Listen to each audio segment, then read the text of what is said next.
What's that? That's HGU. Yeah, we might talk about that next time.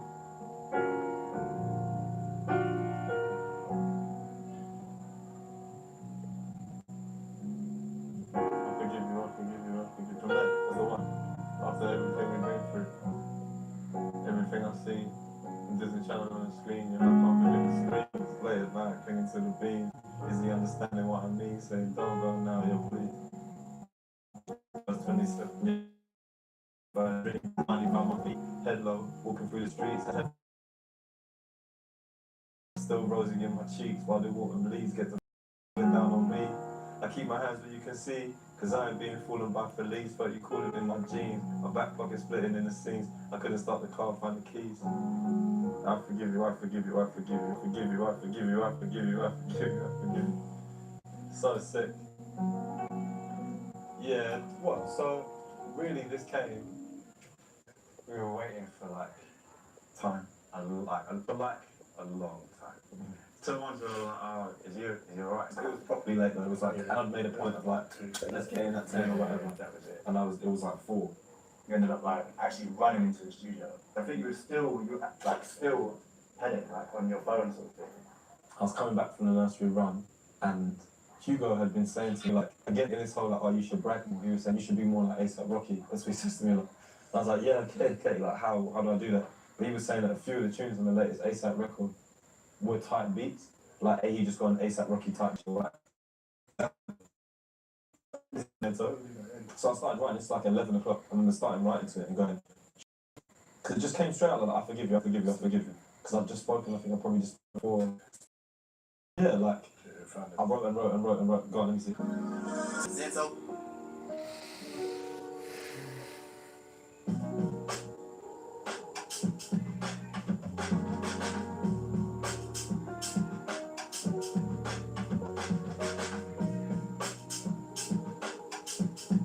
The next day, the next day, then the next day. Yo, I forgive you, I forgive you, I forgive you.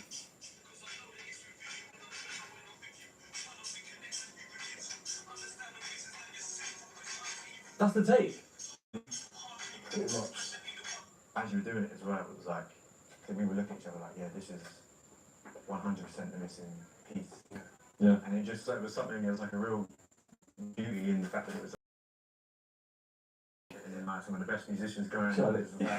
We used to spend so much time agonising over every little fine detail. And then this perfect little piece came up from Zento, just on YouTube, and like, yeah.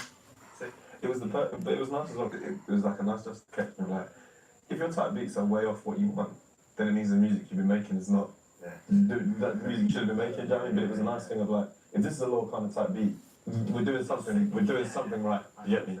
And then we recorded it in the car as well. Do you remember we did a whole take? Yeah. There's a photo of you in the car with yours. Remember we did it for Hate as well. Yeah, we did it for Hate as well. There's a lot of stuff. We recorded a lot in the car. Yeah. Is that what car is that? You want it? Can I acknowledge it? I can't. It's real life, man. It's obviously the fucking cameras are here. Hell yeah. That's it. It's been really nice to be able to talk about my dad's car, and it's made me feel even more believing in it being the right name for the album, Hugo, because there were so many names for the album. But Hugo, you know, Hugo is the name of my dad's car, and that wouldn't exist without my dad's car and without the lessons, because it wasn't even about the driving lessons. Like, yeah, that was a nice micro, like, zoom in on the story, but it was just the catalyst for conversation and the epicenter of all of the, like, the seismic shifts that happened in my life and in his life. And I think in, like, some ways in both of yours as well. Because we were all on this, like, shared journey of fatherhood and understanding what it means. And being in a car, you're not, like, looking at each other, right? So, like, if I'm in a car and my dad's in the car, I'm I'm saying like, yo, you really let me down. But I don't have to watch that land and hit him and hurt him. You know what I mean? So I'm able to speak free, and then he's able to kind of be more honest because neither of us are, confronting each other, which allowed for these conversations. And that was the whole idea of the album. And there was times where the album was like really blatant, and we had loads of car sounds and beep, beep. Yeah. And then slowly we started to chip those away and just keep the essence of my dad's car. But yeah, that's why it's called Hugo, because my dad's car. And little Hugo as well gets a mention from the cooking school. Because I don't think, before the driving lesson, for any of that shit, it wasn't for me spending time with Hugo, I'd have quit. I don't think I'd do. I was done. I was checked out.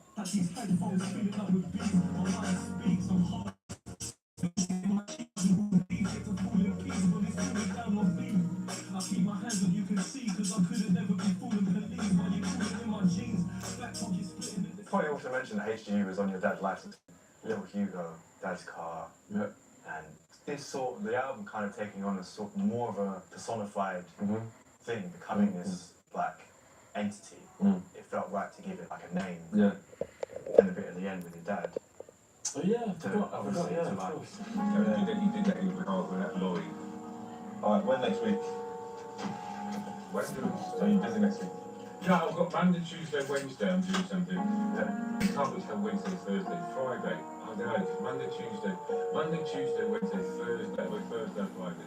Alright, well just let me know. I'd probably say the Friday to the say so because the carpets, the liners will come on Wednesday. Yeah. And I have to lay it on Thursday.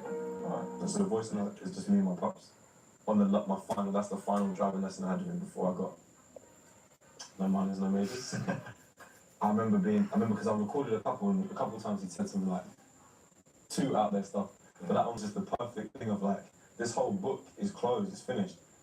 But it doesn't mean that like the story is solved. I mean, it's not like it's not happy ending. Yeah. Because it could have ended with my dad being like, love you there. Yeah, no. It was like the beauty in the sort of mundaneness of the conversation. Yeah. Are you busy next week? And it's just like, this is just real life. You're trying to, in contact, you're getting by, and it's like, it's just perfect. It was like, for me, the perfect way to end the album. It's just a thing of like, it still takes hard work. You know what I mean? That's I think what I wanted to get from it, or what I wanted to offer with it. The idea of that is like, we found our way to a good place and navigated a lot of bullshit essentially. Yeah. But then when we get there, it's not just like cool. Like me and my dad are tight now.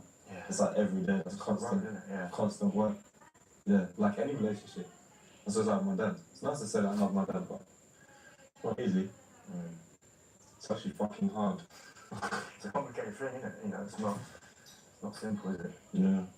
And then I remember that the very end of the voice note, where the door, when my dad closes the door, it slammed at the same time as the song stopped. Yeah, exactly that. Where it was like, basically like, it's done, let's leave. Can't ever No. do that.